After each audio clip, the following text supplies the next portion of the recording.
All right, there it is, Young Again from Paul Banks' latest record, Banks. Paul and a bunch of kids hanging out in Brooklyn. And this is the album cover, pretty amazing record cover that you are seeing right now, which I also want to ask you about. This is one of Helena's photos, right? No, I've shot that. Oh, really? Yeah. Why did I thought I read that she... Helena shot some press photos. Oh, okay. Yeah. So what is that actually image of? It's like a skyscraper going up under construction in Panama City. Yeah, and I took it. I don't want to give away my secrets, but I had like a little weird lens thing that sort of gives things a weird appearance, and then I shot it through like the tinted glass of a balcony. And as soon as I shot, I was like, "Oh, that's an album cover. That's my album cover." So I also have to ask you about that other band of yours. Yeah. As I understand it, you guys were working on music earlier in the year, or still are? Yeah, no, I mean, Daniel's always writing. A lot of our records kind of come about. He's a very gifted guy, and he kind of has a really good sense of when he's got a good batch of songs. And he's also very, as you've probably seen, he's sort of poker face kind of dude. So sure. What I've heard of his new material is excellent. And yeah, Sam, Daniel, and I jammed on some of the tracks, and it went really fast, actually. So I mean, I think we're all very excited. Is it still kind of more keyboard oriented, because Well, no, because that was Carlos. Oh, okay. The keyboard stuff was always Carlos. Yeah, and okay. Actually, all the kind of orchestration stuff. Daniel's a guitar guy. Okay. Kind of.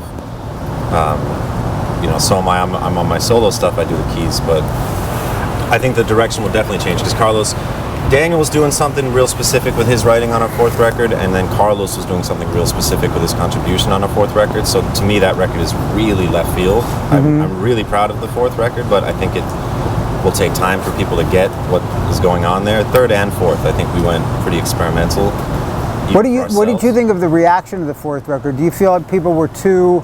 Because I felt like a lot of that came from people who want to just sort of hold on to the Interpol they knew from 02, 04 and not ever let go of that. No, but that's fine. I mean, and also, it's nice because people now say really nice things about the first two records, but I was always really disappointed with the things that I read about the band. I felt like everybody missed the mark completely. Back then? Yeah, early on, yeah. And I stopped reading all press after I read one thing for the third record. So I never read any reaction to the fourth record. Oh, really? Actually. Yeah, I have no idea how either. It was mixed. It was definitely, and some people loved it because it was like a sort of fresh sound for you guys. But to answer your question, I think it's a risk that every artist should take, and it is a gamble, and you can't just play to win when you're an artist. So we absolutely consciously did not want to repeat ourselves from our first two records.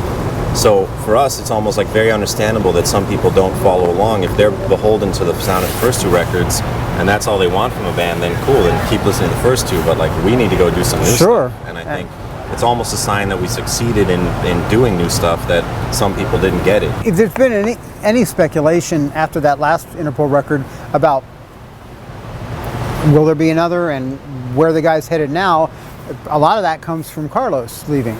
I think a lot, I've been really busy making my record. Sam has been working on music, and we haven't had a powwow to say exactly how we're going to move forward. I think that we were all pretty pleasantly happy to hear that, we could get some music off the ground, as a trio. I think live will probably always be a five-piece, I would imagine.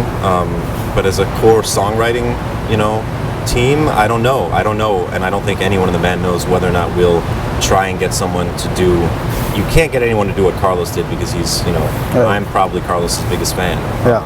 And I think of all people I know that how huge of an impact he had on our sound. Recently, Pitchfork, as you probably know, did this thing called the People's List, where they had all the readers vote on their favorite albums of the 15 years of Pitchfork's existence. So from 95 until 96 until this past year. And sure enough, Turn on the Bright Lights came out, I think it was number 12. And, that's just yet another indication of the sort of esteem that love that people continue to have for that record. And I mean, I wonder sometimes, and I voted in that poll, and I think it was in my top 5 actually. But is there a double-edged thing to that? Is there something about, even with the success and the acclaim that was afforded to Antics, something about Turn on the Bright Lights that's something of an albatross against which every, not just Interpol record, but even Paul Banks records are going to be forever held up to, and is that an was annoyance? thinking about this. Yeah, no, but it's really not. And I was thinking about why I think it's not. I think that if you're in a situation like that, we're incredibly proud of that first record. And I also feel like, especially when you're collaborative, there is magic, and there's magic that I can't reproduce as a solo artist. I could never reproduce the magic of a band. I can do my expression in my way, but when you get 4 people who are all have something to prove and their energies are bouncing off each other, bands have a special magic. So I don't even think about what the band does when I work on my solo material, because I'm just trying to satisfy my own creative urges, and I don't ever look at it as rather than looking at it as this pain, people aren't gonna, they're gonna value this record against the first record, and this record's gonna lose because the first record's so special to people. It's that's great, man. It's great that we have a record that's special to people. And I think, again, I don't think you do music or art to win or to succeed. You just do it to satisfy yourself and to try and make something good.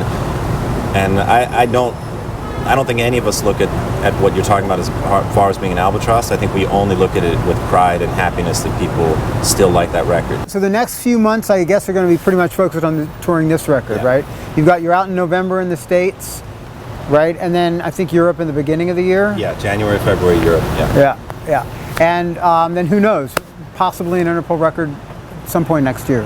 We'll see. I mean, I'm very certain there will be another Interpol record. I'm not exactly certain when that'll be, though. Cool. Well, listen, man, it was so great to see you, and too, best man. of luck with everything. I love the record, and I hope people definitely get into it. Cool. Cool. I'll see you soon. Thanks.